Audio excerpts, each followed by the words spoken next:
matamos. Ladies and gentlemen, we have a spectacular show for Ryori Boyka!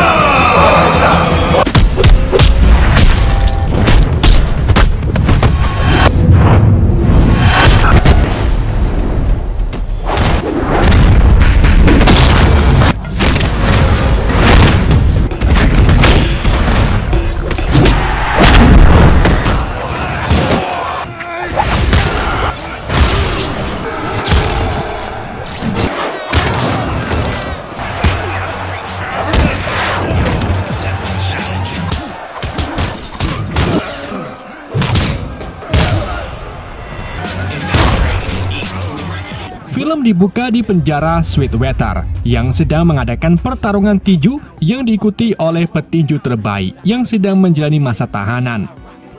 Pertarungan itu diadakan oleh seorang napi bernama Rip Stein yang merupakan seorang promotor sekaligus gangster yang memiliki anak buah bernama Cui.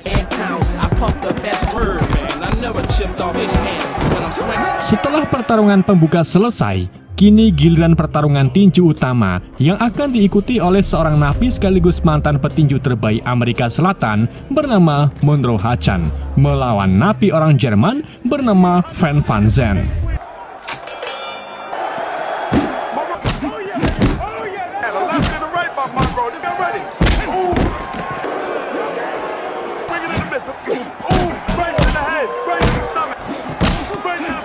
Meskipun Van bertubuh besar, tetapi ia tidak memiliki skill banyak dan kelincahan seperti Monroe. Alhasil pertandingan itu pun dimenangkan oleh Monroe. Setelah selesai, Monroe diberitahu oleh MC kalau besok penjara ini akan kedatangan napi baru yang merupakan petinju kelas berat yang belum pernah kalah bernama Iceman Chamber. Sementara itu, Chamber yang masih berada di penjara umum diwawancari oleh seorang reporter yang menanyakan tentang karir dan kasus yang menimpa Chamber. Di mana Chamber ini terkena kasus pemerkosaan yang ia lakukan kepada seorang pelacur. Tentu saja Chamber sangat-sangat kecewa dan ia merasa tidak memerkosanya. Ditambah lagi si korban meminta uang ganti rugi yang jumlahnya sangat banyak. Setelah wawancara, Chamber mulai diangkut ke penjara Sweetwater dengan mengendarai helikopter. Selama perjalanan, Chamber teringat saat dirinya memenangkan pertandingan tinju dan mendapatkan rekor belum pernah terkalahkan.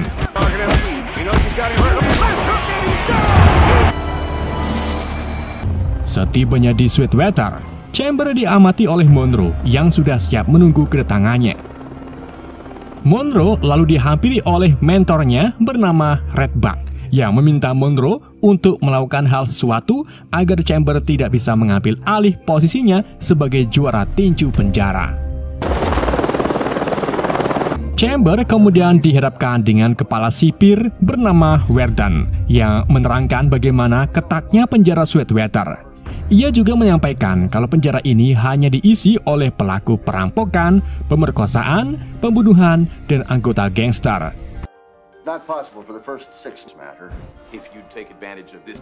Monroe kemudian dimasukkan ke dalam sel yang di dalamnya sudah ada Mingo, dan Mingo inilah yang nantinya akan menjadi teman Chamber.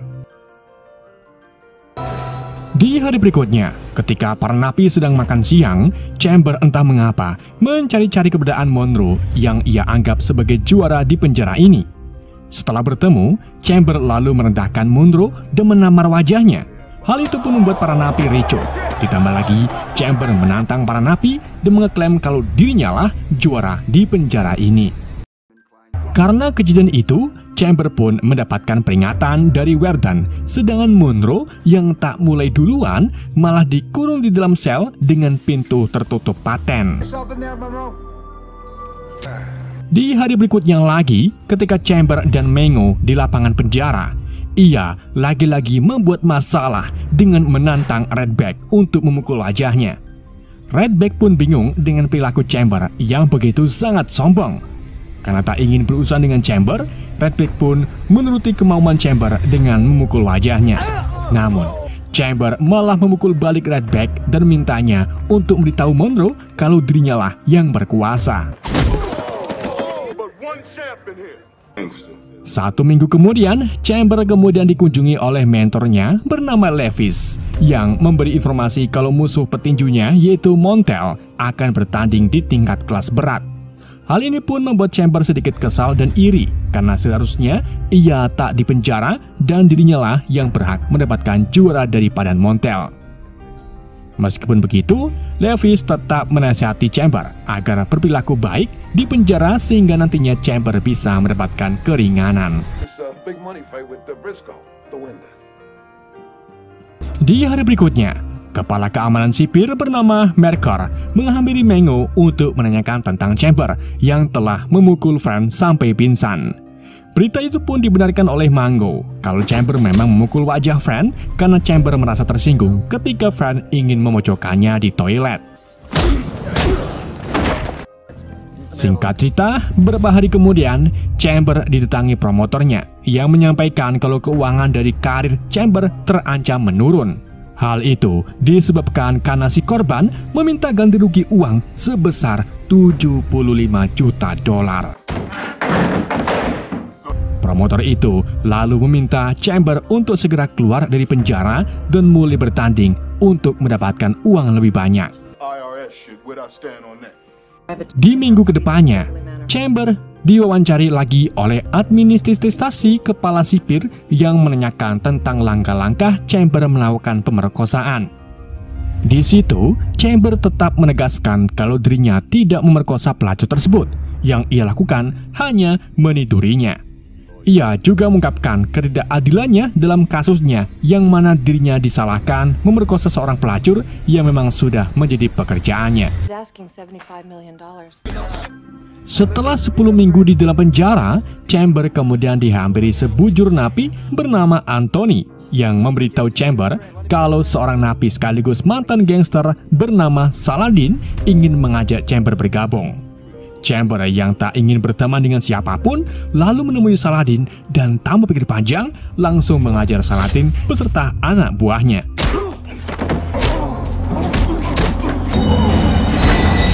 Akibat dari kelakuannya itu, tangan dan kaki Chamber pun dirantai. Ia lalu dibawa ke hadapan kepala sipir yang marah-marah karena baru 10 minggu Chamber sudah berbuat onar. Dan bahkan menyebabkan 5 napi lainnya dibawa ke rumah sakit akibat pukulan dari Chamber. Sementara itu, Monroe menghabiskan waktu kesendiriannya untuk membuat miniatur kuil Jepang dari tusuk gigi. Dalam situasi seperti ini, Monroe teringat tentang bagaimana dirinya di penjara, di mana saat Monroe baru pulang mabar, ia memergoki pacarnya berselingkuh dengan pria lain. Dan tanpa pikir panjang, Monroe pun mengajar pria tersebut dengan pukulannya dan membuat pria itu tewas. Di keesokan harinya, Ripstein dan Choi membahas tentang perilaku Chamber yang sombong dan angkuh. Ripstein kemudian memiliki ide besar yaitu mengadakan pertandingan tinju untuk Chamber dan Monroe. Keduanya lalu menghubungi seorang promotor besar bernama Bagong untuk mencarikan celah agar pertandingan ini bisa diadakan.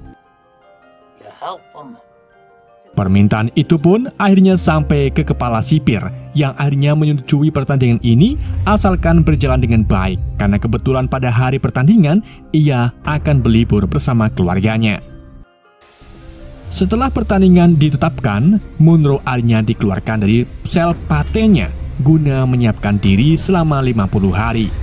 Sedangkan Chamber memberitahu mentornya, Levis, kalau dirinya akan melawan Monroe. Mendengar nama Monroe, Levis pun mengingatkan Chamber agar tidak meremehkannya karena Monroe juga petinju terbaik di dunia yang belum terkalahkan. Selain itu, Chamber juga menyampaikan kalau jika dirinya menang, maka ia bisa dibebaskan. Monroe lalu menemui Ripstein yang beritahu kalau pertarungan ini akan menghasilkan banyak uang karena para promotor di luar sana akan mendanai mereka. Ripstein kemudian akan memberi Monroe 10% dari hasil pertandingan menang atau kalah. Tapi Monroe menolak dan minta 40% karena ia memiliki seorang adik yang membutuhkan banyak uang. Mengetahui hal itu, Ripstein pun setuju.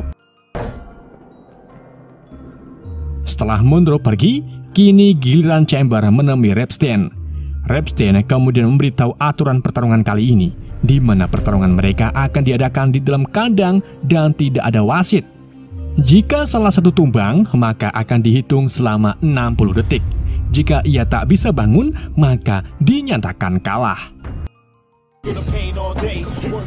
Di hari berikutnya, Monroe maupun Chamber kemudian mulai menjalani latihan insentif.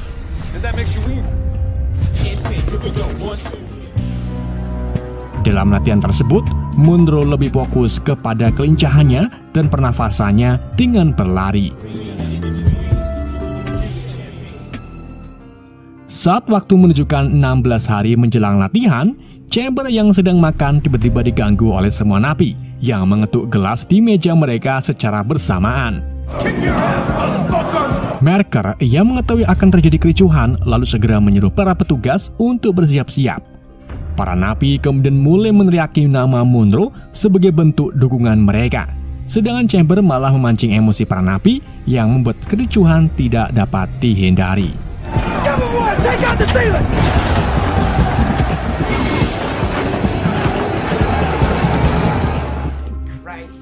Setelah kericuhan itu, Repstein pun mendapatkan kabar kalau kepala sipir membatalkan pertandingannya. Hal itu membuat Repstein emosi dan minta Choi untuk mengatur pertemuan dengan kepala sipir.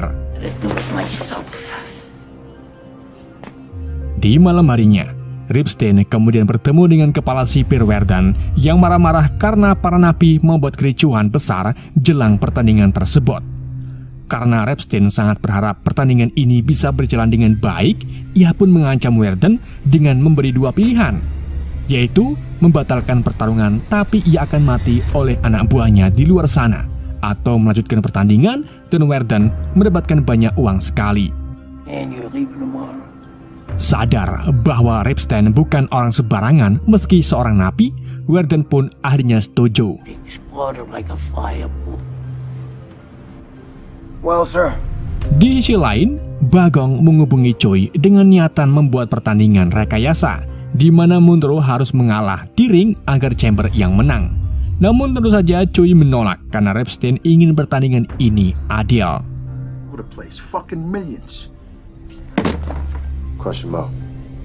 Sementara itu, Monroe yang sedang nyantai dihampiri oleh Saladin dan Vern yang menawarkan bantuan berupa memasukkan zat lemah syahwat ke makanan Chamber sehingga saat bertarung nanti Chamber akan mengalami penurunan energi. Tentu saja Monroe menolak karena ia bukan seorang pengecut. Ia lalu balik mengancam mereka jika melakukan hal itu kepada Chamber. But I ain't no chicken shit either. Singkat cerita, malam pertandingan antara Chamber melawan Monroe pun dimulai. Semua napi kemudian berkumpul di ring kandang yang berukuran lumayan besar. Selain para napi, petinju dan promotor dari luar pun tiba untuk meriahkan pertandingan tersebut.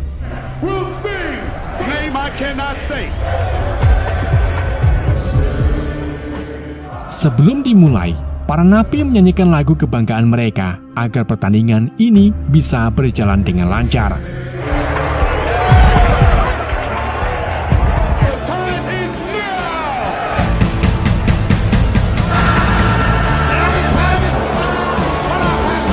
Setelah semuanya siap, Monroe dan Chamber kemudian dimasukkan ke dalam ring.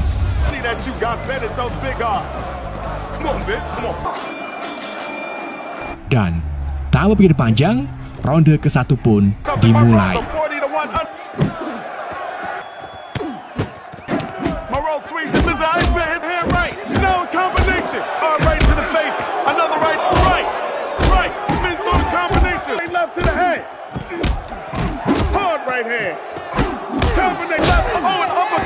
Di ronde pertama ini, Monroe kewalahan karena Chamber memiliki ketahanan yang kuat. Selain itu, pukulan Chamber juga sangat kuat dan berhasil membuat Monroe tumbang. Ronde kedua pun dimulai. Dalam ronde kedua ini, Monroe masih saja kewalahan mencari celah karena kedua tangan Chamber benar-benar rapat dengan rahangnya. Chamber kemudian menyerang Monroe secara terus-menerus sampai akhirnya Monroe terpojok. Setelah babak kedua berakhir, Redback meminta Monroe untuk menggunakan gaya bertarungnya sendiri, yaitu kelincahan. Dan babak ketiga pun dimulai. Meskipun sudah menggunakan tekniknya sendiri, Monroe tetap saja kewalahan. Sampai akhirnya ia berhasil mendapatkan celah dan membuat Chamber sempoyongan. Monroe lalu terus mengajar Chamber sampai membuat Chamber tumbang. Ketika babak ketiga berakhir, Chamber yang tak terima malah terus melanjutkan pertandingan. Untungnya pihak keamanan melerai mereka dan keduanya pun kembali ke sudut arena. Ronde keempat pun dimulai. Di ronde ini, Monroe benar-benar mengeluarkan semua tekniknya dan terus memukuli Chamber sampai membuat Chamber ngos-ngosan.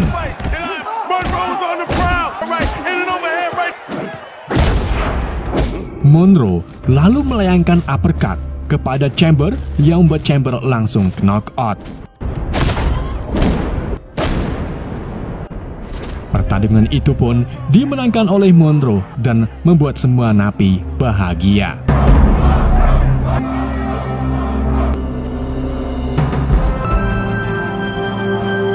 Tiga minggu kemudian setelah pertandingan tersebut, Ripstein meninggal dunia. Tetapi ia tak lupa dengan janjinya, yaitu memberi hasil uangnya kepada adik Monroe. Sedangkan Chamber dibebaskan bersyarat.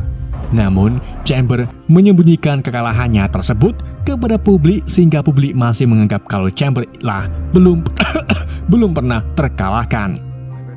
Chamber lalu mengikuti pertandingan melawan musuhnya, yaitu Montel. Pertandingan itu dimenangkan oleh Chamber dan mengaku kalau dirinya lah petinju tak terkalahkan.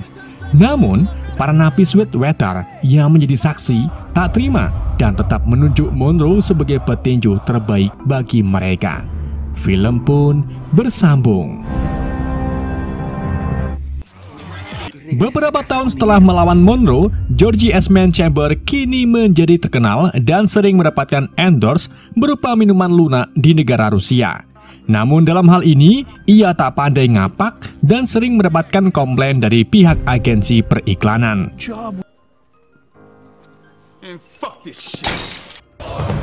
Sementara itu, di penjara Federasi Rusia, kita diperlihatkan dengan sosok juara atau petarung terbaik penjara tersebut bernama Yuri Boyka yang akan melakukan pertandingan tinju bebas. Dalam pertarungan itu, Boyka akan melawan napi sekaligus mantan petarung MMA bernama Arkady Devik yang sebelumnya melakukan 2 kali pembunuhan. Sedangkan Boyka itu sendiri telah melakukan 3 pembunuhan sadis yang membuatnya dipenjara 25 tahun cahaya.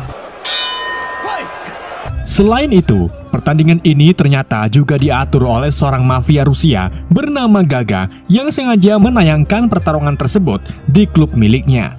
Namun, musim ini Gaga mengalami penurunan omset karena pelanggannya selalu memasang taruhan untuk Boyka yang belum terkalahkan.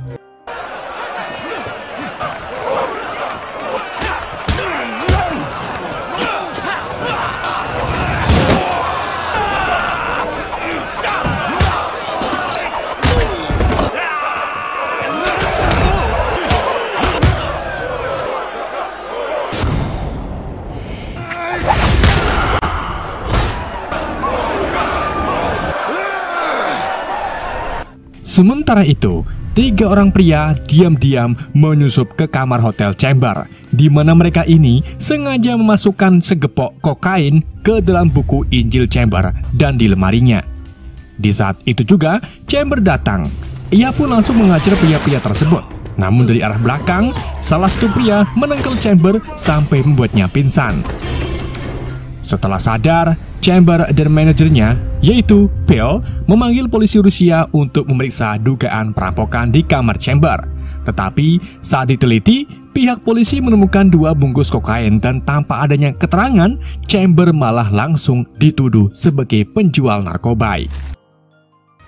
Chamber kemudian diangkut ke dalam mobil polisi sambil disapa oleh para wartawan yang menanyakan kasus narkoba tersebut. Ketika Chamber dibawa oleh pihak polisi, ia menemukan keanehan karena tidak dibawa ke kantor dan malah dibawa langsung ke penjara Federasi Rusia. Setibanya di sana, Chamber langsung disambut oleh Boyka yang menatap tajam ke arah Chamber. Namun Chamber menghiraukannya dan pergi masuk ke dalam penjara. Chamber lalu dibawa ke hadapan kepala sipir bernama Markov yang menyampaikan kalau dirinya memiliki seorang petarung yang siap melawan Chamber. Tentu saja Chamber tak mengubris omongan tersebut karena pengacaranya sedang mengajukan banding ke pihak polisi. Singkat cerita, setelah diberi pakaian, Chamber dimasukkan ke dalam sel bersama Stevie yang bakal menjadi teman Chamber. Di hari berikutnya, Chamber dan tahanan lainnya terpaksa bangun pagi guna mendapatkan segepok sarapan lumayan bergizi. Ketika sedang sarapan bersama Stevie, Boyka dan anak buahnya datang. Salah satu anak buah Boyka lalu menyuruh Chamber berdiri sebagai tanda hormatnya kepada Boyka. Namun Chamber menolak dan menghajar anak buah tersebut. Chamber lalu dengan berani menghadap ke Boyka dan merendahkannya dengan menyiram air liurnya. Hal ini pun membuat Boyka marah. Ia kemudian mencoba menyerang Chamber, tetapi langsung dihentikan oleh petugas keamanan. Setelah kejadian itu, Chamber dijenguk oleh Bill yang menyampaikan kalau pengacara terbaiknya tidak mampu mengajukan banding. Hal itu pun membuat Chamber bingung, karena sekelas pengacara yang ia bayar tidak mampu menangani kasus yang sangat ringan ini. Sementara itu, gagal menemui Markov dan menyuapnya dengan menyiapkan sebuah pertandingan antara Chamber melawan Boyka. Ternyata, keduanya sudah lama bekerja sama dalam bisnis pertarungan ilegal, dan bisnis ini sama sekali belum pernah terkena masalah karena memang di dalamnya banyak sekali orang-orang berpengaruh yang ikut taruhan. Chamber yang sedang di lapangan kemudian tak sengaja melihat Stevie dipukuli oleh anak buah Boyka. Ia pun mendekati mereka dan mulai mengajar satu persatu anak buah Boyka.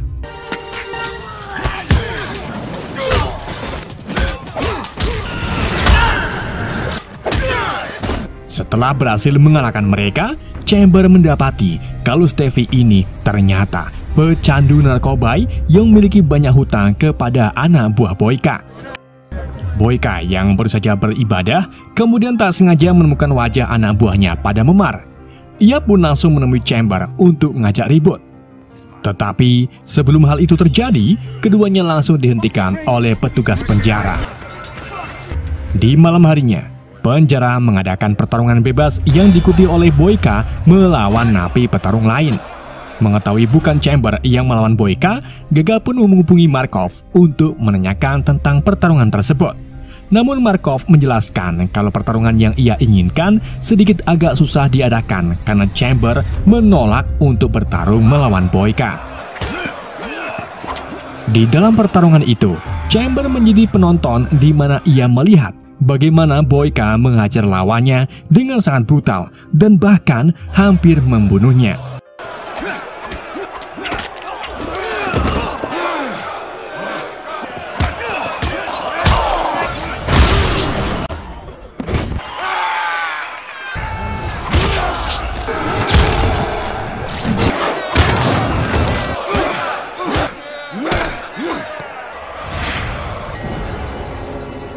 Setelah pertandingan selesai, Chamber yang sedang baca buku kemudian dihampiri oleh kepala keamanan penjara yang menyuruhnya untuk menemui Markov.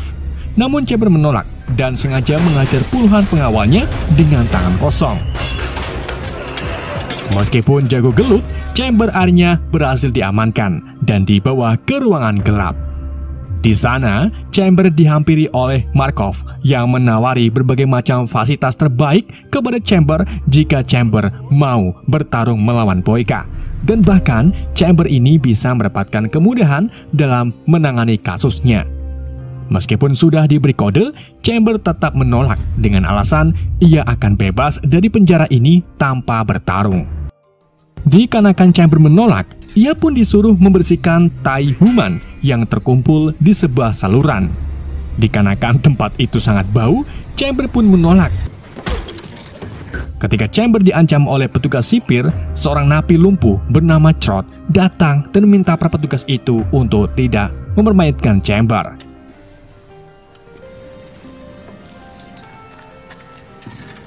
Di malam harinya, Stevie yang sedang menjalani piket bersih-bersih didatangi oleh anak buah Boyka yang mau memberinya narkobai asalkan Stevie mau membujuk Chamber untuk bertarung melawan Boyka. Atau jika tidak, maka mereka akan membunuh Stevie. Di malam berikutnya, ketika Chamber sedang ngeresiki tai, ia didatangi oleh anak buah Boyka yang ingin memukuli Chamber. Namun Chamber langsung mengambilkan keadaan dengan mengajar mereka sambil dibantu oleh Trot yang ternyata ahli gelut meski lumpuh.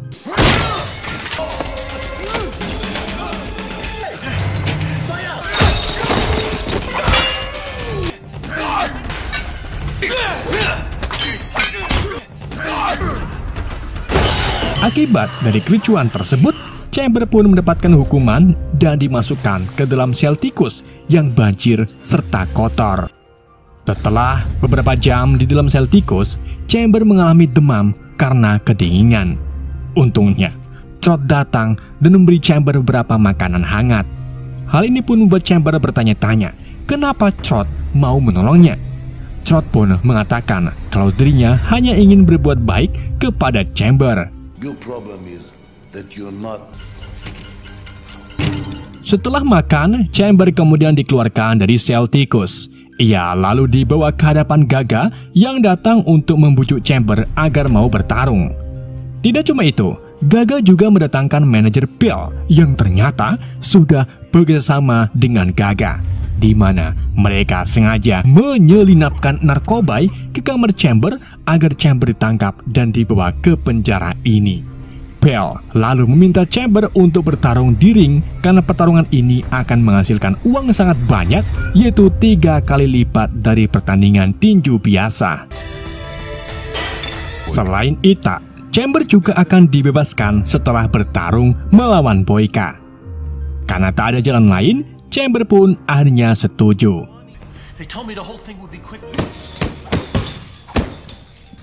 Di hari berikutnya, Chamber mulai menjalani latihan bersama Stevie yang menjadi pelatihnya.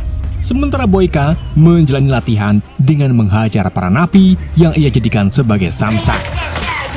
Pada suatu malam, ketika Stevie sedang makai, ia didatangi oleh anak buah Boyka yang memintanya untuk memberi bius ke dalam minuman Chamber ketika saat bertarung nanti. Dan seperti biasa, jika Stevie menolak, maka ia akan Malam pertandingan antara Chamber dan Boyka pun telah tiba. Dalam pertarungan itu, Gaga mendapati 80% pelanggannya bertaruh kepada Chamber. Kedua petarung itu kemudian mulai naik ke atas ring, di mana keduanya saling ejek nama orang tua untuk meningkatkan emosi mereka.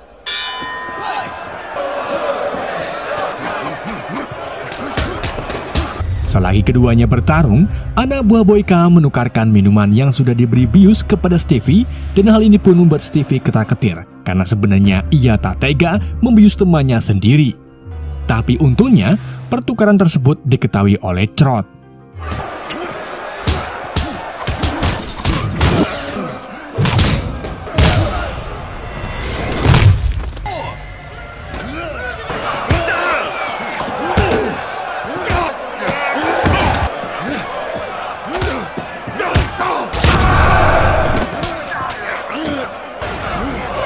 Saat kedua petarung itu berada di tahap pemulihan, Stevie dengan merasa bersalah memberikan minuman bius kepada Chamber.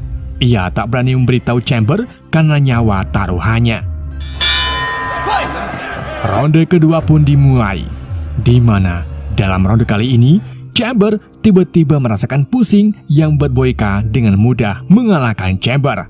Alhasil, pertarungan itu pun dimenangkan oleh Boyka.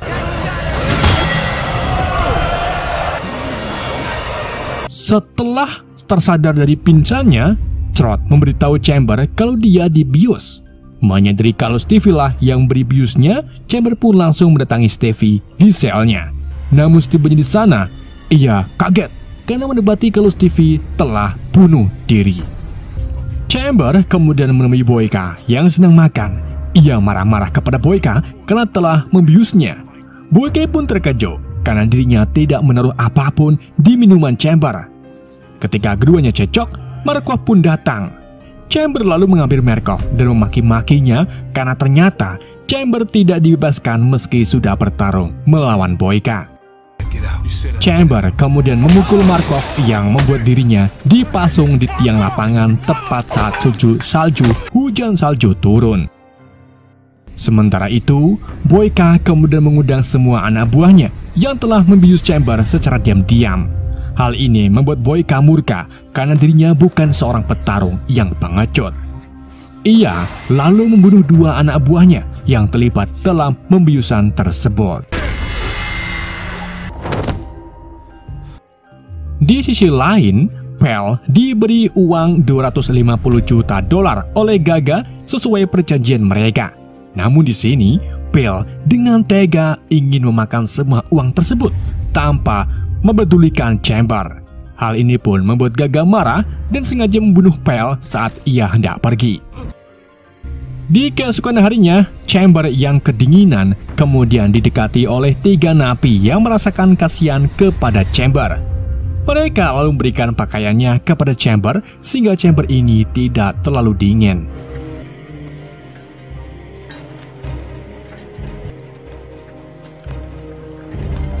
Mengetahui Chamber mendapatkan perlakuan baik dari para napinya, Markov pun memanggil semua napi untuk menghukum beberapa napi yang sudah membantu Chamber. Ketika napi itu lalu dengan terpaksa maju ke depan. Namun tiba-tiba, napi lain ikut-ikutan maju yang membuat mereka semua terkena hukuman. Di saat itu juga, Gaga datang ke penjara dan meminta Markov untuk melepaskan Chamber. Gaga lalu menemui Chamber untuk menawarinya bertarung sekali lagi. Namun kali ini, Chamber harus menang dan jika Chamber menang, maka ia akan dibebaskan. Awalnya Chamber menerima tawaran tersebut. Namun setelah dipikir-pikir, akhirnya Chamber pun menerima. Chamber lalu meminta Gaga untuk mengadakan pertarungan adil. Tidak ada bius untuk dirinya maupun Boyka. Sebagai tanda terima kasih karena Chamber mau bertarung lagi, Gaga pun mengizinkan Chamber meminta sesuatu. Chamber kemudian meminta Gaga untuk membelikan semua napi di sini jaket yang tebal karena di penjara ini sangatlah dingin.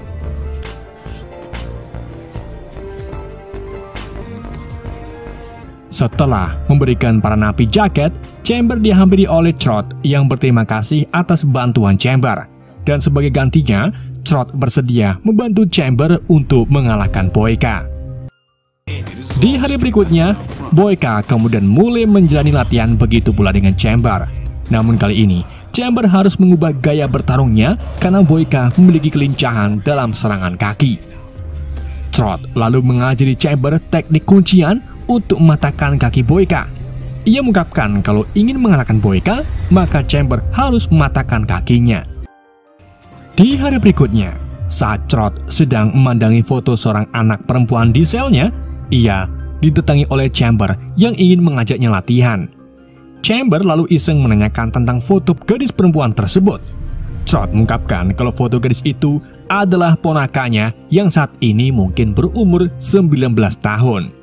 Karena Chamber penasaran, Trot pun kemudian menceritakan kenapa dirinya dipenjara. Jadi, 14 tahun yang lalu, ia adalah anggota pasukan khusus Rusia yang sering melakukan pembunuhan terhadap musuh-musuhnya. Namun, pada suatu hari, adik Trot melakukan perampokan ke toko emas yang membuatnya diburu oleh pihak polisi. Menyadari adik Trot memiliki keluarga termasuk anak dan istrinya yang sedang hamil, Trot pun dengan sukarela menggantikan posisi adiknya sebagai perampok. Trot kemudian dipenjara selama 4 tahun. Namun ia sering sekali mendapatkan kekerasan dari petugas sipil yang membuat Trot memberontak dan membunuh salah satu petugas. Trot ditembak kakinya dan mendapatkan hukuman tambahan yang tadinya 4 tahun menjadi 100 tahun cahaya. Setelah menceritakan kisah hidupnya, Trot memberitahu kepada Chamber kalau nama aslinya bukan Trot, melainkan Nikolai. Singkat cerita, pertandingan antara Chamber melawan Boyka pun dimulai.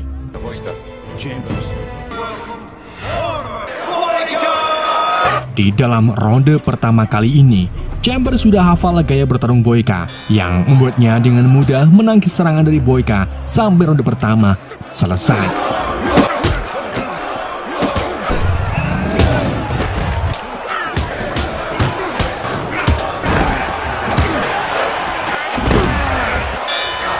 Ronde kedua kemudian dimulai.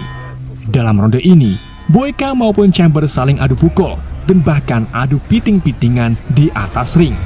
Namun, piting-pitingan tersebut berakhir ketika ronde kedua selesai. Nikolai, sebagai asisten yang baik, kemudian menyemangati Chamber dengan mengatakan, "Jika kau ingin bebas, maka makanlah kemangi." Perkataan itu pun membuat Chamber berenergi. Ia lalu menyerang Boyka dengan teknik yang ia pelajari dari Nikolai.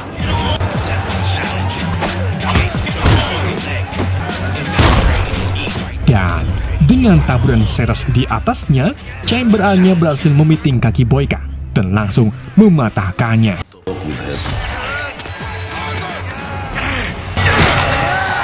Alhasil, pertandingan itu pun dimenangkan oleh Chamber. Hal ini membuat Gaga senang karena ia menang banyak. Setelah pertandingan tersebut, Chamber akhirnya dibebaskan dari penjara. Ia lalu diberi uang $250 juta oleh Gaga sebagai tanda terima kasihnya. Ketika Chamber hendak pergi, tiba-tiba ia balik lagi untuk menemui Markov. Chamber lalu memberikan semua uang itu ke Markov guna membebaskan Nikolai. Setelah Markov setuju, Chamber menemui Nikolai yang sedang meratapi kesedihannya. Namun semua itu berubah menjadi bahagia ketika Chamber mengatakan kalau hari ini Nikolai bisa bebas. Di hari berikutnya, Chamber kemudian mengantarkan Nikolai ke stasiun, di mana di stasiun itu Nikolai akan dijemput oleh ponakannya yang sudah lama ia rindukan. Ketika ponakannya turun dari kereta, Nikolai sangat terkejut karena ponakannya itu sudah dewasa dan siap panen. Ia pun memeluk ponakannya dan film pun bersambung.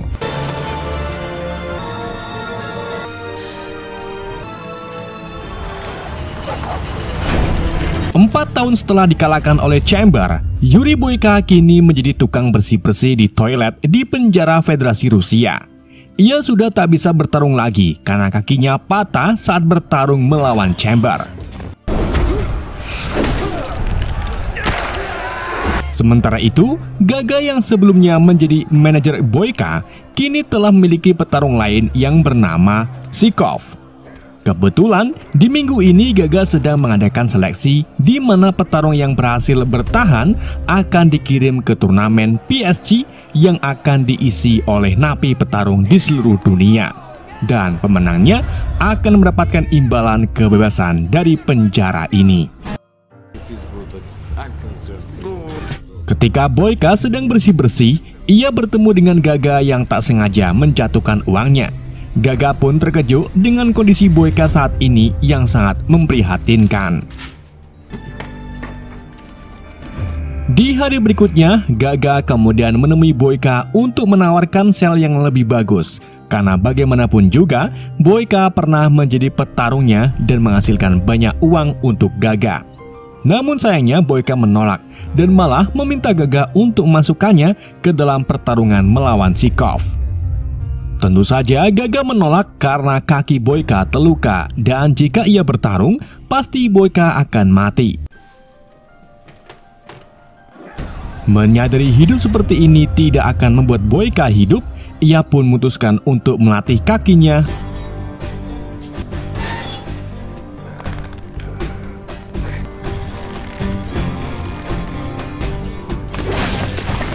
Setelah beberapa hari latihan, Boyka hanya memberanikan diri untuk mencukur rambutnya yang gondrong dan jenggotnya yang awe-awe. Sedangkan itu, Zykov lagi-lagi berhasil mengalahkan petarung lain yang ingin mengalahkannya. Setelah mengalahkan petarung tersebut, tiba-tiba Zykov disiram oleh Boyka yang ingin menantang Zykov. Melihat keberanian Boyka, Gaga pun mengizinkan Boyka untuk bertarung. Dengan keadaan kakinya yang belum pulih, Boyka dengan semangat mulai menghajar Zhukov.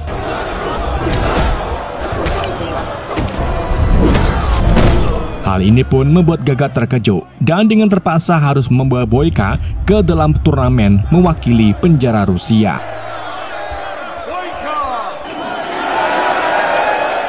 Setelah pertarungan, Boyka kemudian dibawa ke penjara Gorgon yang menjadi tempat turnamen diadakan.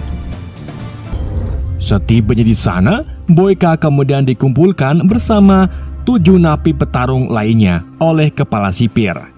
Para petarung itu terdiri dari Jerry Lam, napi asal Korea Utara, Andrei Kratz asal Kroasia, Petros Mavos asal Yunani, Jean Dupont asal Prancis, Boyka asal Rusia, Rodrigo Silva asal Brasil, Turbo asal Amerika, dan terakhir napi kebanggaan kepala sipir bernama Raul asal Kolombia. Sementara itu, Gaga mendatangi kasino untuk menghadiri rapat para manajer petarung PSG. Di sana ia bertemu dengan temannya bernama Farnati yang merupakan manajer Turbo. Rapat tersebut kemudian dimulai dengan dipimpin oleh penyelenggara turnamen bernama Rezo yang merupakan mafia Kolombia. Selain itu, Rezo juga merupakan manajer Raul. Para petarung kemudian digiring ke dalam sel mereka masing-masing. Di keesokan harinya, para petarung mendapatkan perlakuan aneh dari pihak penjara, di mana mereka tidak diberi pelayanan yang baik dan malah dikirim ke suatu tempat. Mereka kemudian dibawa ke sebuah tambang yang mana para petarung ini malah disuruh untuk memecahkan batu-batu besar. Ketika mereka sedang bekerja, Turbo dan Boyka terlibat adu bacot karena memang Turbo ini merupakan tipe orang yang banyak ngomong. Boyka dan para petarung lain lalu dibuat terkejut dengan Raul yang malah duduk santai di atas bukit, seolah-olah Raul ini difasilitasi dengan baik oleh pihak penjara.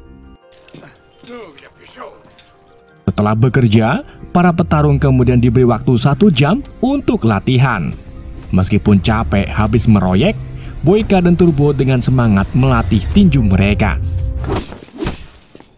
Sementara itu, Raul malah mendapatkan hadiah dari kepala sipir, di mana hadiah itu berupa steroid yang bakal membuat tubuh Raul kebal terhadap rasa sakit. Gak cuma itu, Raul juga mendapatkan latihan yang lebih baik dari petarung lain, yaitu diberi 3 orang untuk berlatih sparring.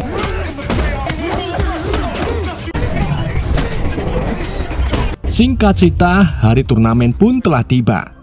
Pertandingan pertama diisi oleh Rodrigo Silva melawan Petros, di mana dalam pertarungan itu Silva menggunakan basic bela dirinya yang sangat memukau, yaitu capoeira. Dan dengan sedikit meletik-meletik, Silva akhirnya berhasil mengalahkan Petros.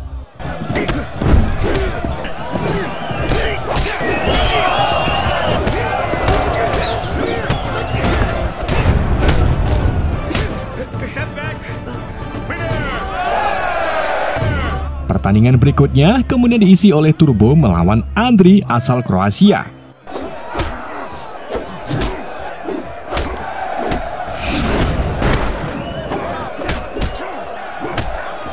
Karena tak ingin kalah di awal, Turbo kemudian mengeluarkan teknik rahasianya dan akhirnya berhasil mengalahkan Andrei.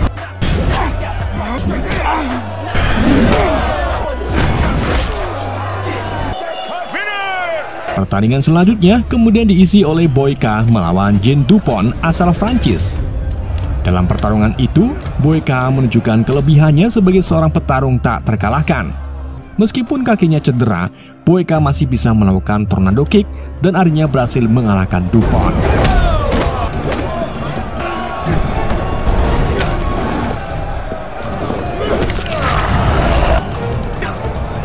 Setelah Boyka menang, pertandingan terakhir pun dimulai dengan diisi oleh Raul melawan Jerry Lam asal Korea Utara. Jerry Lam yang memiliki bela diri taekwondo kemudian mulai menyerang Raul dengan sangat agresif. Namun serangan itu tak ada apa-apa-apanya karena sebelumnya Raul sudah memakai steroid. Raul lalu menyerang balik Jerry dan berhasil mengalahkannya dengan waktu yang singkat.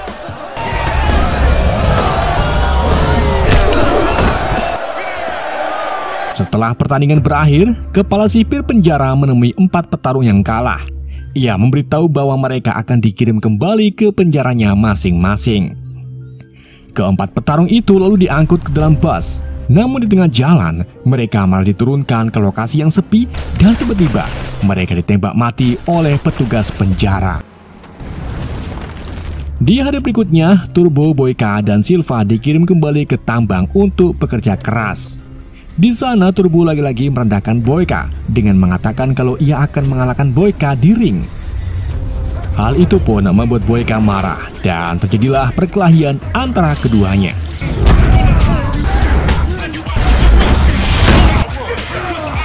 Setelah dipisahkan, keduanya lalu dibawa ke sel isolasi, di mana masing-masing dari mereka mengalami kesulitan saat ngising karena dimensi sel tersebut sangatlah sempit. Setelah beberapa jam dikurung, keduanya akhirnya dibebaskan berkat bantuan Gaga dan Varnati.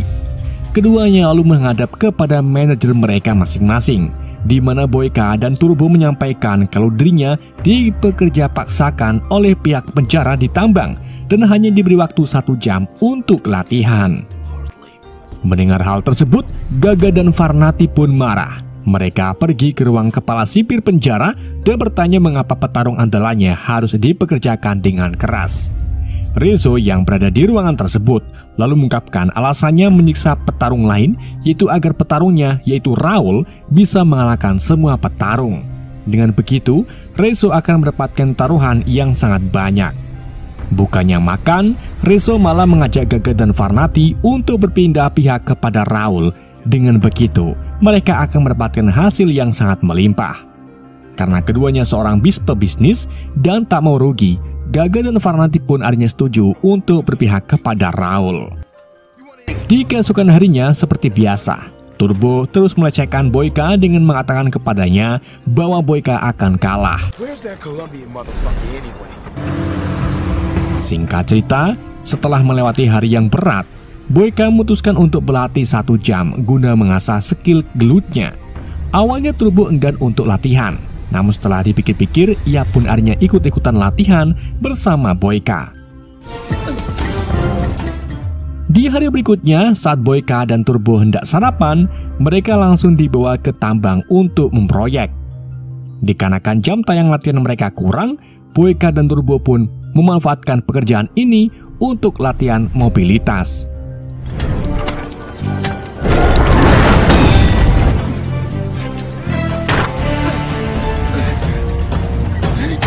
Selama bekerja sambil latihan, Turbo memerhatikan kaki Boyka yang terlihat mengalami cedera.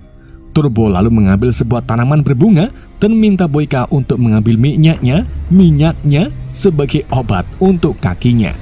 Dan dari sinilah keduanya mulai berteman.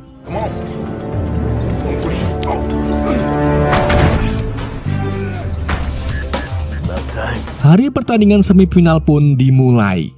Sebelum bertanding, Boyka mengolesi minyak tanaman pemberian Turbo yang mana ternyata minyak tersebut terbukti membuat kaki Boyka mendingan.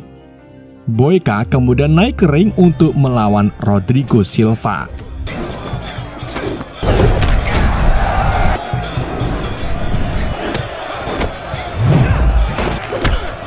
Dalam pertandingan tersebut, Boyka mengalami kesulitan karena Silva memiliki gerakan yang sangat lincah. Namun Boyka tak kehabisan akal. Ia menggunakan serangan tipuan dan akhirnya berhasil mengalahkan Silva.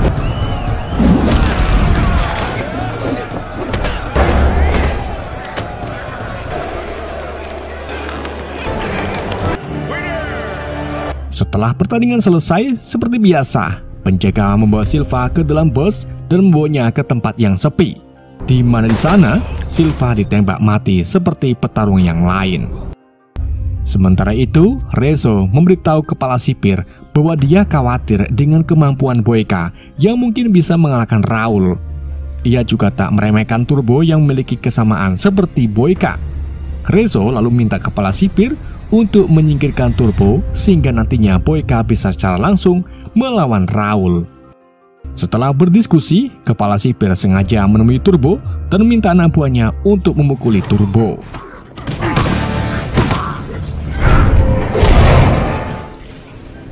Ketika jam makan siang tiba, Boyka mendapati kalau Turbo tidak ada di ruangan makan.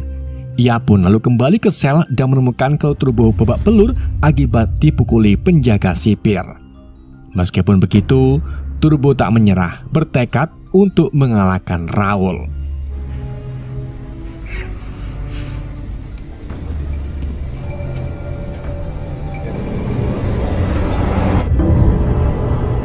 Di hari berikutnya, Boyka menonton latihan Turbo yang terlihat masih merasakan sakit di sekujur tubuhnya.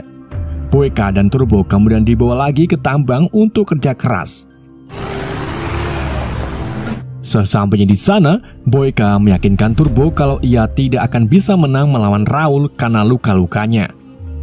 Boyka lalu meminta Turbo untuk melarikan diri ke hutan dan menggunakan keahliannya di bidang militer untuk bertahan hidup di sana.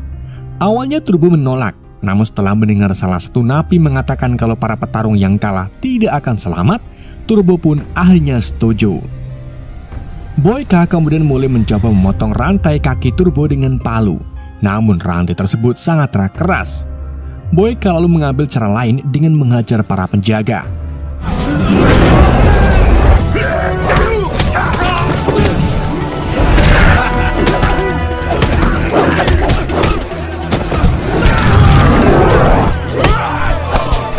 Setelah itu, ia mengambil kunci borgol dari salah satu penjaga untuk membebaskan Turbo. Tidak cuma itu, Boyka juga melempari batu ke petugas yang mencoba menembaki Turbo. Namun, setelah itu, Boyka mendapatkan pukulan dari petugas yang membuatnya langsung pingsan. Boyka kemudian dibangunkan oleh kepala sipir dan Gaga.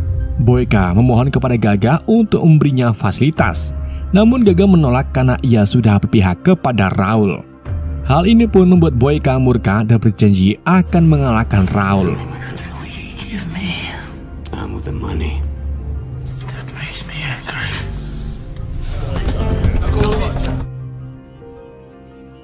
Singkat cerita, pertandingan final pun telah tiba. Boyka kemudian naik ke atas ring untuk melawan Raul yang sudah memakai steroid.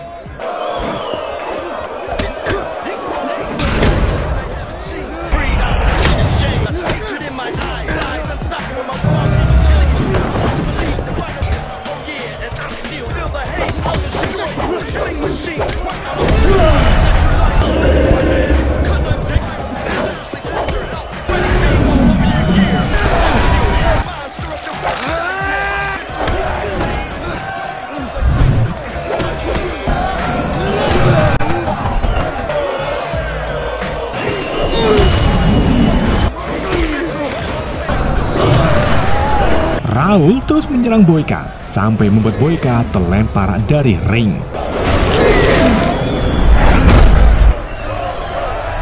Di dalam keadaan seperti ini, Boyka ingat bagaimana dirinya menjadi tukang bersih-bersih toilet.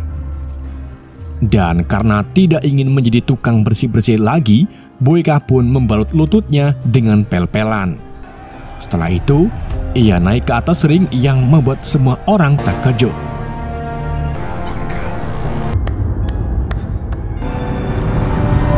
Boyka lalu mulai menghajar Raul dengan penuh amarah.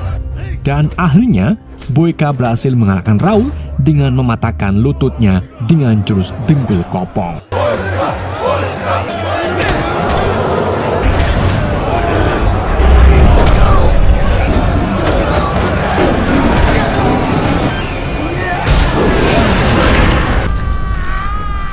Kemenangan Boyka membuat Gaga dan Varnati rugi besar. Varnati yang tak terima lalu pergi ke ruangan kepala sipir untuk membunuhnya. Di saat itu juga, Rezo dan anak buahnya datang. Varnati pun langsung menembak mati Rezo. Namun setelah itu, Varnati ditembak mati oleh kepala sipir. Boyka yang sedang mengobati lukanya kemudian didatangi kepala sipir yang beritahu kalau Boyka akan dibebaskan. Boyka kemudian dibawa oleh kepala sipir menggunakan bus. Namun bukannya dipulangkan, Boyka malah diturunkan ke tempat eksekusi para petarung sebelumnya. Ketika kepala sipir hendak menembak Boyka, ia lebih dulu ditembak mati oleh Turbo yang dengan cepat membunuh semua anak buah sipir. Turbo lalu membawa Boyka ke sebuah mobil yang di dalamnya ternyata sudah ada Gaga. Selama perjalanan, Gaga memberikan Boyka koper berisi uang dan mengatakan bahwa uang tersebut adalah bagian Boyka dari taruhan PSG. Dan ternyata Gaga telah menipu Rezo dan ia sama sekali tidak bertaruh kepada Raul. Karena pada dasarnya Gaga tahu kalau Boyka adalah petarung terkuat di dunia. Gaga lalu memberitahu Boyka kalau ia sekarang sudah bebas dari penjara. Mendengar hal itu, Boyka pun langsung turun dari mobil. Sebelum pergi, Turbo mengucapkan selamat tinggal kepadanya dan beritahu bahwa dia akan bekerja untuk Gaga. Dia juga mengatakan kepadanya bahwa nama aslinya adalah Jericho. Begitu pula dengan Boyka yang berterima kasih atas bantuannya. Setelah Gaga dan Turbo pergi, Boyka lalu berlari ke arah sebuah kota, di mana Boyka tersenyum lebar karena menyadari dia sudah bebas. Film pun bersambung. Beberapa tahun sejak kejadian di Gorgon, Yuri Boyka kini menjadi orang yang bebas dan memiliki manajer baru bernama Kirill. Pada saat ini Boyka tinggal di Kiev, Ukraina dan menjadi petarung bawah tanah yang belum terkalahkan. Boyka kemudian mengikuti sebuah pertarungan yang diadakan oleh Kirill. Dan tentu saja pemenangnya adalah Boyka.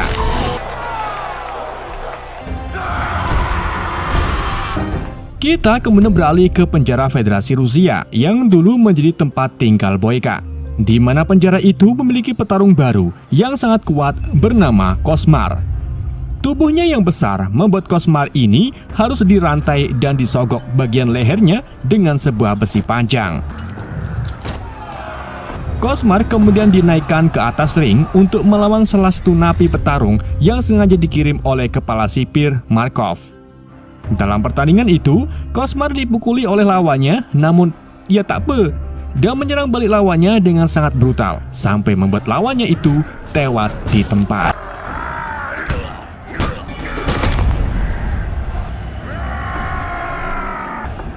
Kita kemudian kembali lagi ke Boyka yang kini menjadi kontributor terkenal di gereja. Boyka lalu dihampiri oleh seorang pendeta yang memberitahu kalau pekerjaan Boyka tidak disukai oleh Tuhannya karena kekerasan. Namun Boyka membalasnya dengan mengatakan kalau dirinya dikaruniai keahlian oleh Tuhannya untuk menjadi petarung terlengkap di dunia.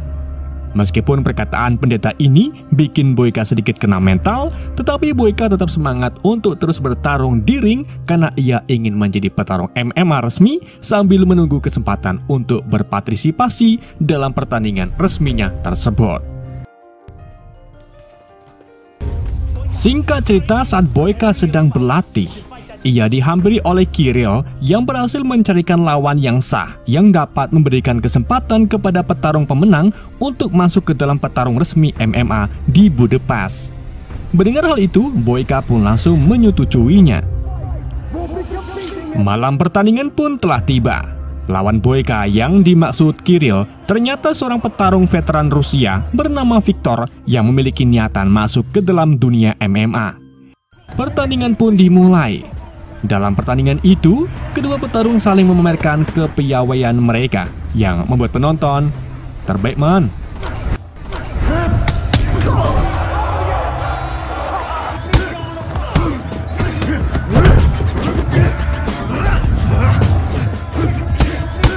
Awalnya, pertarungan itu seimbang sampai akhirnya Boyka berhasil memukul wajah Viktor dengan serangan lutut hingga membuatnya pingsan. Meskipun Boyka meminta Viktor untuk tidak bangun, Viktor entah mengapa tetap berjuang mati-matian untuk bangkit kembali. Hal itu pun membuat Boyka marah dan dengan cepat memukul Viktor sampai jatuh kesekian kalinya.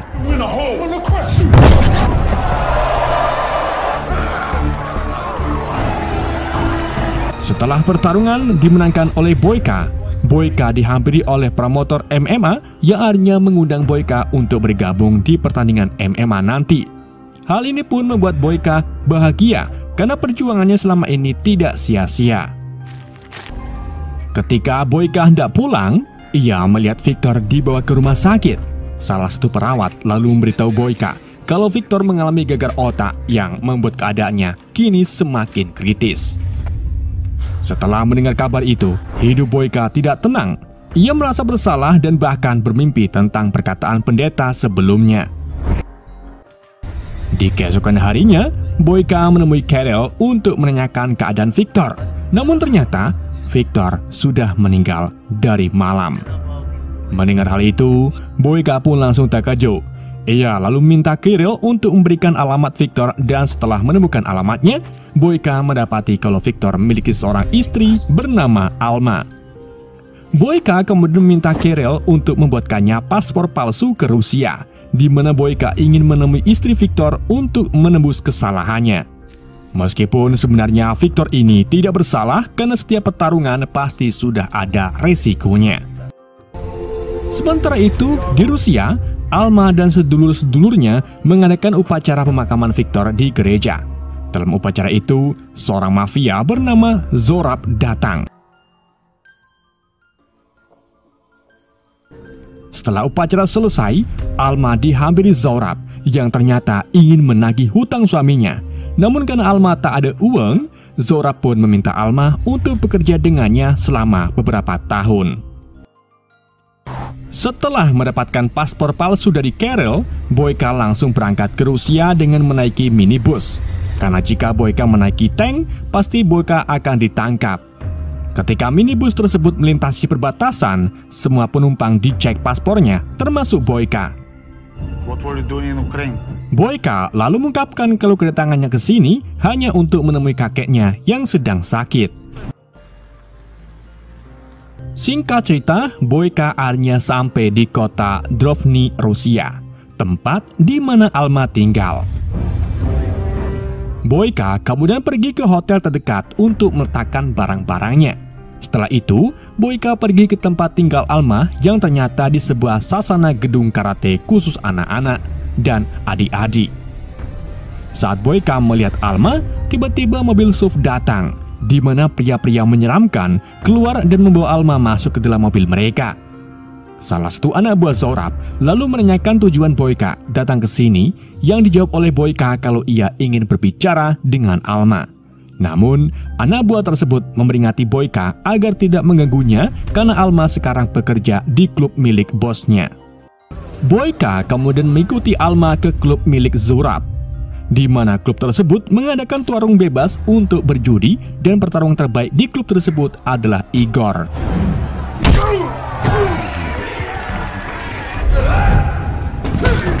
Boyka akhirnya menemukan Alma yang sedang bekerja menjadi pelayan. Ketika Boyka hendak berbicara dengan Alma, tiba-tiba ia ditahan oleh anak buah Zorab bernama Slava. Mereka lalu mengusir Boyka dari klub yang membuat Boyka marah dan langsung menghajar Slava beserta antek-anteknya. Melihat kehebatan Boyka, Zorab pun mendekati Boyka dan memperingati Boyka untuk tidak mengganggu Alma. Jika Boyka masih mengganggu Alma, maka Boyka akan Try to talk to her one more time. Di hari berikutnya, Boyka sengaja datang ke tempat Alma dan memukul salah satu anak buah Zorab yang sedang berjaga. Setelah bertemu Alma, Boyka memberitahu Alma kalau dirinya kenal dengan Victor. Alma kemudian mengungkapkan alasan Victor mengikuti pertandingan di Kiev, Ukraina, yaitu untuk masuk ke dalam MMA dan mendapatkan uang dari sana guna membayar hutangnya kepada Zorab. Namun alih-alih mendapatkan uang, Victor malah terkena musibah saat bertarung.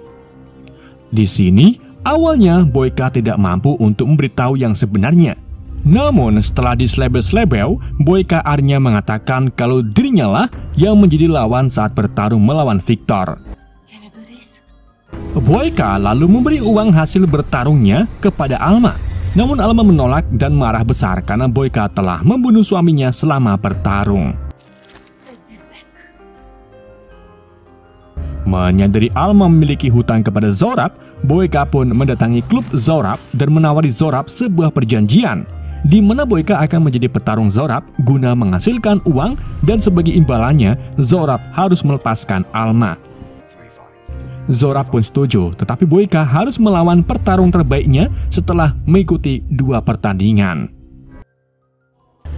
Di hari berikutnya, Boyka kemudian pergi ke gym untuk latihan, di mana di gym tersebut banyak petarung yang sedang latihan.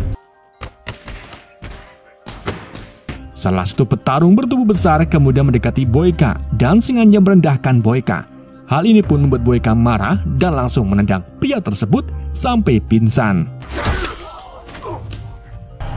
Malam pertandingan pertama pun dimulai. Dalam pertandingan tersebut, Boyka melawan petarung lokal klub bernama Boris.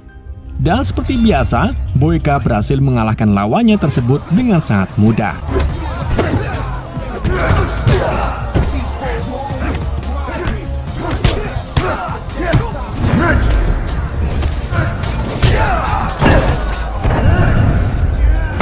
Namun, di sini Boyka tidak lagi memukuli lawannya saat jatuh karena takut lawannya terbunuh. Setelah bertanding, Alma menemui Boyka dan menawarkan Boyka untuk latihan di sasana karatenya. Di keesokan harinya, Boyka pergi ke tempat Alma, di mana Alma membawa Boyka ke tempat latihan suaminya dulu. Tentu saja tempat ini membuat Boyka senang karena fasilitasnya sangat cukup baik. Singkat cerita, malam pertandingan kedua pun dimulai. Kali ini Boyka akan melawan petarung dua sekaligus yang merupakan kakak beradik. Hal ini pun membuat Boyka terkejut karena ia harus melawan dua petarung sekaligus. Namun semua itu bukan masalah bagi Boyka. Ia lalu mulai melawan kedua petarung. Sayangnya, seiring berjalannya detik, Boyka mulai kewalahan karena diserang ke sana ke sini. Bahkan, boyok Boyka mengalami cedera karena terkena tendangan dari salah satu petarung.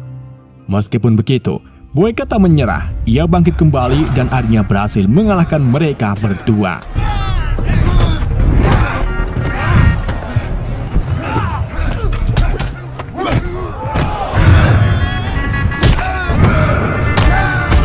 Melihat keganasan Boyka, Zora pun memperingati petarungnya yaitu Igor agar berhati-hati saat melawan Boyka nanti.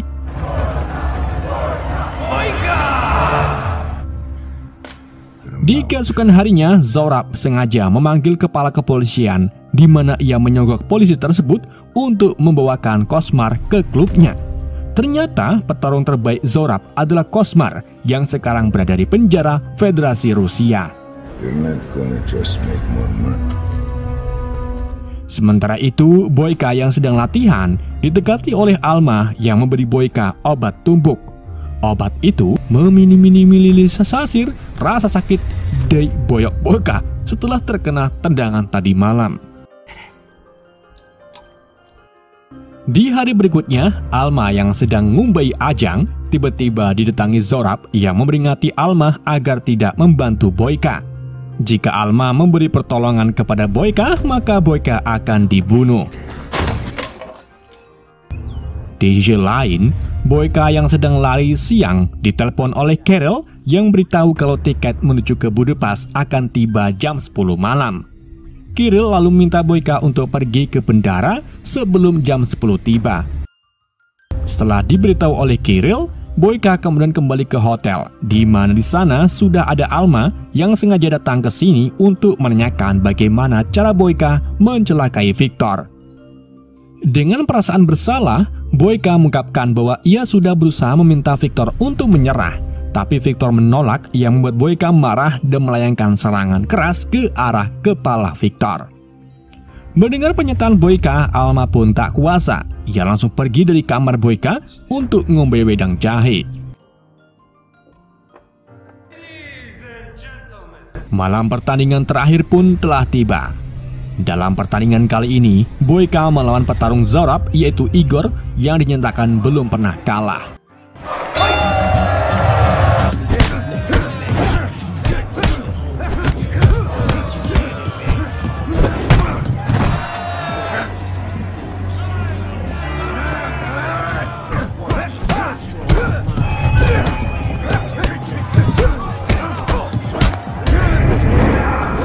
Lalu mulai adu pukul di atas ring. Di sini Boyka mulai kewalahan karena Igor memiliki kemampuan hampir seperti dirinya. Namun Boyka tak menyerah. Ia bangkit kembali dan menghajar Igor secara habis-habisan.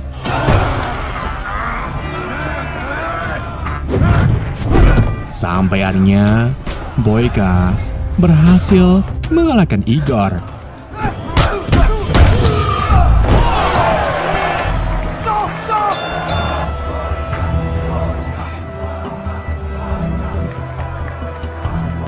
Setelah pertandingan selesai, Boyka dihampiri oleh Zorab yang mengatakan kalau Boyka belum selesai karena dia belum melawan petarung terbaiknya. Hal ini pun membuat Boyka kesal karena selama ini Boyka mengira kalau Igor lah petarung terbaik Zorab. Di saat itu juga, Boyka mendapatkan telepon dari Carol yang mintanya segera pergi ke stasiun bus. Jika Boyka tak datang, maka karir Boyka menjadi petarung MMA akan hangus begitu saja. Karena tak ingin melewatkan hal tersebut, Boyka pun minta Carol untuk memberinya waktu 1 jam dari sekarang. Boyka lalu menerima tantangan Zorab dengan pergi ke atas ring. Gak lama kemudian, datanglah Cosmar dengan dikawal oleh petugas sipir. Melihat tubuhnya yang besar, Boyka pun kena mental. Namun bukan Boyka namanya jika tak berani. Pertandingan pun dimulai. Boyka lalu mencoba memukul dan menendang Cosmar, tetapi semua itunya sia-sia karena Cosmar memiliki tubuh yang kuat. Hingga akhirnya Cosmar melakukan serangan tanpa henti yang membuat Boyka beberapa kali mengalami tumbang.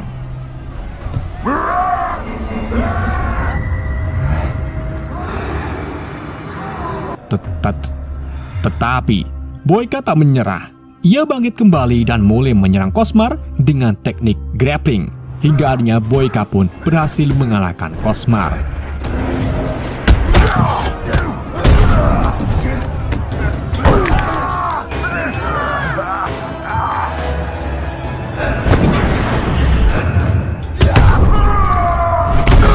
Waktu kini sudah menunjukkan pukul 10 lewat, yang artinya Boyka sudah terlambat untuk berangkat ke Budapest. Setelah memenangkan pertarungan, Zorab entah mengapa tidak mau menerima kesepakatan Boyka untuk melepaskan Alma. Dia lalu mengirim 2 anak buahnya untuk mengalahkan Boyka dengan tongkat bisbal.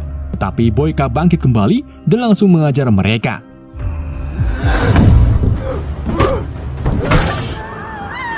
Boyka lalu terkena beberapa tembakan di tubuhnya. Namun lagi-lagi Boyka berhasil selamat dan mampu membunuh Slava beserta anak buah lainnya.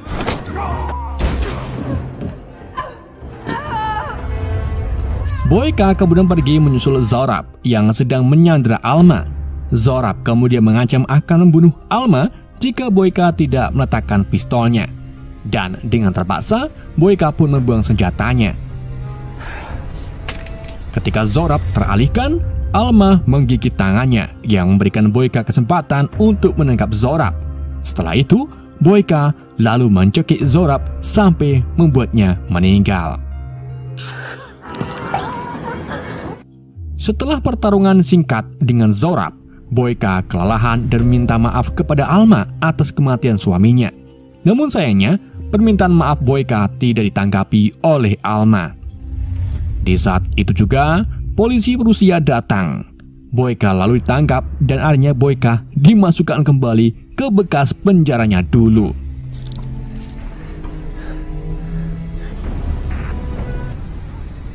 Singkat cerita, 6 bulan kemudian setelah kejadian tersebut, Boyka dikunjungi oleh Alma yang memberitahukan bahwa dia akhirnya mau memaafkan Boyka. Merasa lega, Boyka kembali ke cara lamanya sebagai raja petarung penjara yang masih mengincar gelar petarung terlengkap di dunia. Film pun berakhir